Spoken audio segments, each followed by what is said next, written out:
Hello everyone, welcome back to my channel. कैसे हो आप सभी? आई एम श्योर कि आप सभी ठीक होंगे।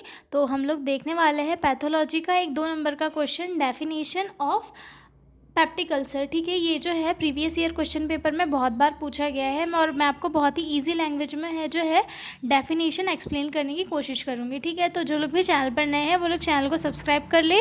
और हाँ, अगर पीडीएफ नोट्स चाहिए हो तो मेरा डिस्क्रिप्शन में मेल डला हुआ है, उस पर आप कांटेक्ट करके पीडीएफ ले सकते हो। ठीक है, तो चलिए स्टार्ट करते हैं पेप्टिक अल्सर। तो थोड़ा सा हम इंट्रो भी देख लेते हैं कि पेप्टिक अल्सर होता क्या है। तो पेप्टिक अल्सर क्या होता है? एक वाउंड होता है जो हमारे स्टमक की जो लाइनिंग होती है उसके डिस्टर्ब होने से बनता है। दैट मीन्स कि जब वो लाइन को कोई चीज़ें अफेक्ट करती है या फिर जो उसमें कोई सोर या फिर लेसन हो जाता है या फिर उसमें कोई वाउंड हो जाता है तब बनता है। जैसे कि हमारा स्टमक है, हाँ, ये हमारा स्टमक है, ये हमारे स्टमक की प्रोटेक्टेड लाइनिंग है इसके अंदर की। तो इसके ऊपर जो हमारे स्टमक में एसिड और पेप्सिन वगैरह होता है जो हमारे फूड को डाइजेस्ट करता है। जब इन सारी चीज़ों के बीच में इम्बैलेंस हो जाता है, ज़्यादा एसिड का प्रोडक्शन हो जाता है, तो उस टाइम पे क्या होता है, ये प्रोटेक्टेड लाइनिंग डैमेज हो जाती है और इसके डैमेज होने की वजह से वहाँ पे जो है घाव बनने लगता है। और यही घाव जो है यही घाव जो है अल्सर कहलाता है। ये स्टमक के पार्ट में होता है तो इसे गैस्ट्रिक अल्सर कहते हैं।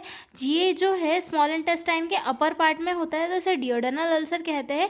और कभी कभी हमारे जो है ईसोफेगस में भी हो जाता है तो इसे भी एक अल्सर माना जाता है, पेप्टिक अल्सर भी। ठीक है, तो और कभी कभी जो है मतलब रेयर केस में होता है ईसोफेगस में ये। ठीक है, और ये किस वजह से होता है? स्ट्रेस की वजह से, ज़्यादा यूज़ ऑफ एनासाइड्स या मतलब जो पेन किलर्स होते हैं उनके ज़्यादा यूज़ करने की वजह से होता है, और स्ट्रेस की वजह से होता है, या फिर स्पाइसी खाने की वजह से होता है, या फिर जेनेटिक भी हो सकता है। अगर किसी की फैमिली में किसी को हो तो उसकी वजह से भी जो है ये कॉज हो सकता है। ठीक है, अब इसकी डेफिनेशन देख लेते हैं। A peptic ulcer is a sore or lesion that forms in the lining of stomach. Gastric ulcer in the upper part of small intestine, duodenal ulcer or esophagus, imbalance between mucosal defense mechanism and the damaging effects of gastric acid and pepsin. यानी कि जो peptic ulcer जो एक sorry या lesson होता है जो कि स्टमक की लाइनिंग में बनता है। ठीक है, स्टमक की लाइनिंग में जब वो बनता है तब हम उसे गैस्ट्रिक अल्सर कहते हैं, और upper part of small intestine में बनता है तब हम उसे डियोडेनल अल्सर कहते हैं, और ईसोफेगस में बनता है। क्यों बनता है?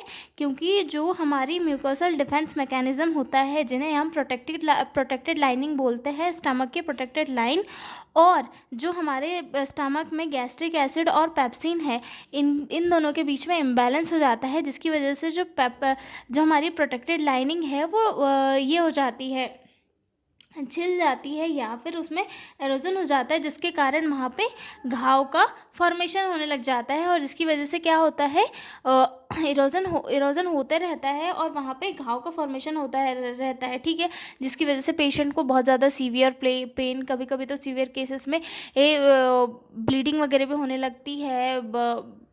ठीक है, तो ये सारी चीज़ें जो है पेप्टिक अल्सर में देखने के लिए मिलती है।